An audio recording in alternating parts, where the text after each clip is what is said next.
BSP की राजनीति इन्होंने बहुत लंबे वक्त तक देखी भी है। बहुत शुक्रिया राजेंद्र जी। आप मुझे बताइए कि इन दिनों मैं देख रहा हूं कि मायावती को लेकर फिर से राजनीतिक दलों में एक होड़ सी मची है कि वो हमारे साथ आ जाएं, अपोजिशन विशेष तौर पर। और एक और तब्दीली आई है कि बीजेपी मायावती को लेकर आक्रामक हुई है।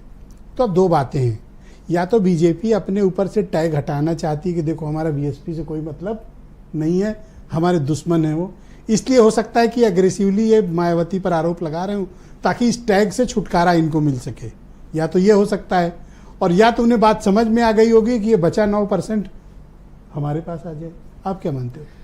भाजपा के हमलावर होने के पीछे सबसे बड़ा बसपा जब कमजोर हुई है तब तक भाजपा का नुकसान हुआ है। 2024 का लोकसभा चुनाव इस फिर बात से बोलिए, का मतलब कमजोर बीजेपी, जब तक बसपा कमजोर हुई है तब तक भाजपा को उसका नुकसान हुआ है। आप 2019 का भी देख लीजिए, उस समय दमदारी से लड़ा तो 62 सीटें आई थी उस समय, और इस बार बसपा नीचे मतलब उसका 0 रहा रिजल्ट, तो उसका रिजल्ट बहुत बुरा रहा। तो इनका ये बड़ा सुनियोजित ढंग से बहन जी पर ये हमला कर रहे हैं, जिससे कि वो अपना उनका वोट बैंक उनके साथ जुड़े और वो ताकत से वापस मजबूत हों। तो इस रणनीति के तहत मतलब ये बचा हुआ 9% छीनने की कोशिश नहीं, ये छीन तो नहीं पाएंगे। आप समझ लीजिए, बहन जी दलितों की सबसे बड़ी लीडर हैं और आज भी सारे दल उनको अपने साथ जोड़ने के लिए लालियत हैं। तो ये नहीं कहा जा सकता कि कोई भी उनको विरोध में है, लेकिन भाजपा ने बड़ी सुनियोजित ढंग से इस समय विरोध स्टार्ट किया है। कारण क्या मानते हो आप? क्या बीजेपी अपने ऊपर से ये टैग मिटाना चाहती है? हाँ, वो मिटाना चाहती है क्योंकि अब उनको नुकसान लगने लगा है ना? हाँ, अब उनको देखिए बसपा पर जब किसान टिकट उन्हीं के यहाँ हम डिसाइड होगा, बटेगा वहां, मतलब ऐसे आरोप लगे उनके ऊपर। नहीं, देखिए सबसे ज्यादा नुकसान बसपा को भाजपा का बी टीम होने का लगा है। वही मैं कह रहा हूँ। तो अब वही टैग मिटाने की कोशिश कर रहे हैं, लेकिन इसके साथ ये भी चाहते हैं कि बसपा मजबूत हो। बसपा मजबूत होगी तो कांग्रेस सपा मजबूत नहीं होगी यूपी में। मतलब आपका कहने का तात्पर्य है कि बीजेपी चाहती है कि मैदान में मायावती मजबूत रहे, और जब वो मजबूत रहेंगी तब भाजपा स्वाभाविक तौर पे मजबूत रहेगी। तो मतलब ये कोई अनजाने में दिया गया बयान नहीं ना, बड़ा सुनियोजित ढंग से दिया गया बयान है। अच्छा जी, तो बड़ी गहरी चाल है। नहीं तो अब चूंकि इनको लगातार भाजपा अपनी इस अच्छा, हम लोग जब समझते हैं कि राजनीति को थोड़ा समझने लगे हैं उसी समय गच्चा मिल जाता है, नहीं? जी।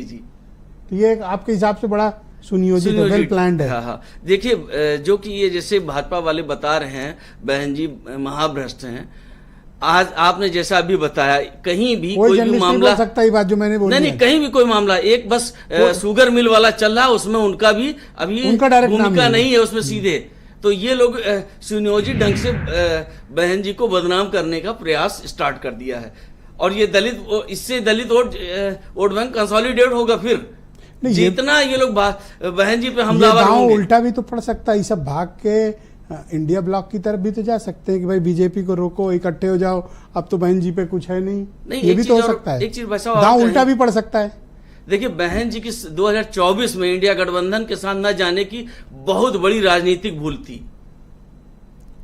आपके हिसाब से मायावती जी को जाना चाहिए था। और अभी आप क्या सोच रहे हैं? आप लोग क्या, अगर ये बहन जी 27 में क्या आप लोगों के मन में चल रहा है? देखिए बहन जी 2006 से लेकर 2024 तक वो ट्विटर की राजनीति, उन्होंने जमीन पे धरातल पे कोई संघर्ष नहीं किया है, और उनके भतीजे ने प्रयास किया तो उनको बिठा दिया।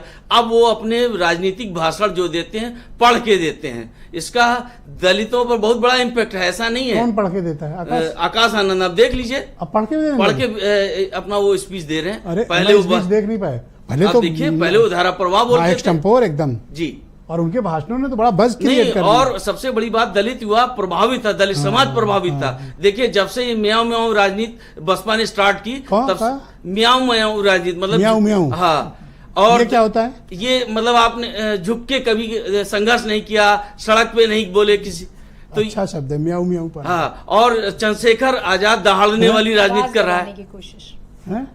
चंद्रशेखर आजाद दहाड़ने वाली राजनीति कर रहा है, इसीलिए दलित समाज बहुत तेजी से आकर्षित हो रहा है। आपके हिसाब से बीएसपी म्याऊं म्याऊं कर रही है? हाँ, और चंद्रशेखर आजाद दहाड़ रहा है, शेर वाला। तो आप क्या चाह रहे हो बहन जी से?